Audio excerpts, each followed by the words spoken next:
বিয়ের দিন ঠিক হয়ে গেল। বিয়ের মধ্যে কতজন বরযাত্রী আসবে সেটাও ফাইনাল হয়ে গেল। এমনকি বিয়ের কার্ডও ছাপানো হয়ে গেল। এমনকি বিয়ের গেট ডেকোরেশন করার জন্য লোকদেরকে বলা হয়ে গেল। এমনকি আমাদের যে আত্মীয়-স্বজন রয়েছে সকলের বাড়িতে গিয়ে একদম ডোর টু ডোর গিয়ে বিয়ের কার্ড দেওয়া হয়ে গেল। সকল কিছু কমপ্লিট হওয়ার পর দেখা গেছে বিয়ের সময় ঘনিয়ে আসলো। আর বেশি দেরি নেই, মাত্র কয়েকদিন। ছেলে আবার বিদেশে থাকে, ছেলে দেশে থাকে না। যেহেতু ছেলে বিদেশে থাকে তো ছেলে আসার পরেই কিন্তু সকল কার্যক্রম সম্পূর্ণভাবে করবে ছেলের বাড়ির লোকজন। তারা কিন্তু দেখা গেছে এদিক থেকে সিদ্ধান্ত নেওয়ার পর তারাও একটা সিদ্ধান্ত নিয়েছে পারিবারিকভাবে। মোটামুটি সবকিছুই ফাইনাল। দেখা গেছে একদম শুধু জাস্ট ছেলে আসবে, তারপর এখানে বিয়ের যত আয়োজন সকল কিছু একের পর এক সুন্দরভাবে করা হবে। এতটুকু পর্যন্তই রয়ে গেল। আর তারা সবাই কিন্তু সে আশায় বসে আছে যে ছেলে কোন দিন আসবে। ছেলের আসারও সময় হয়ে আসলো। তখন দেখা গেল ছেলে আসলো। আসার পর সকল গার্ডিয়ানদের সাথে কথা বললো যে হ্যাঁ,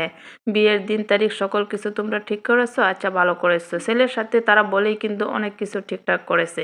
তবে ছেলের যে আগে এক্স ছিল এটা কিন্তু তার গার্ডিয়ানে কেউ জানতো না। আর ছেলে কিন্তু সেই কথাটা গার্ডিয়ানদেরকে তেমনভাবে বলেও নি। সে আবার তার গার্ডিয়ানদেরকে অনেক রেসপেক্ট করতো, অনেক মূল্যায়ন করতো। ভাবতো যে এখন আমি হলাম বাড়ির বড় ছেলে, এখন যদি আমি সবাইকে এইরকম একটা কথা বলি বা এই ধরনের কথা বলতে শুরু করি তখন সবাই কি ভাববে, কিভাবে বিষয়টাকে নেবে, তা ভেবেই কিন্তু ছেলে আর আগে থেকেই কিছু বলেনি। কিন্তু যখনই কিনা ছেলে দেশে আসলো, আসার পর তো ছেলের অবশ্যই গার্লফ্রেন্ড আছে, সেই গার্লফ্রেন্ডের সাথে দেখা হলো, কথা হলো। তখন তারা অবশ্যই বুদ্ধি করলো, মানে কিভাবে তারা তাদের বিয়েটা সেরে নিতে পারবে আর কি, সেই ব্যাপারে বুদ্ধিশুদ্ধি করতে লাগলো। আর এদিকে কিন্তু আমাদের বাড়িতে এইসবের কিছুই জানে না, আর ছেলের গার্ডিয়ানও কিন্তু এইসব কিছুই জানে না। তখন একটা পর্যায়ে দেখা গেল ছেলে বলতেছে যে না, এই বিয়ে করা আমার দ্বারা আর সম্ভব হবে না, আমি এই বিয়ে করতে পারবো না। এমনকি আমি এইবার যে আসছি এইবার আমি কোনো বিয়েই করব না, এবার ছুটিতে আসছি, আমি সকলের সাথে দেখা করে সকলের সাথে অনেকটা সময় এনজয় করে তারপর হাসি খুশিভাবে ছুটিটা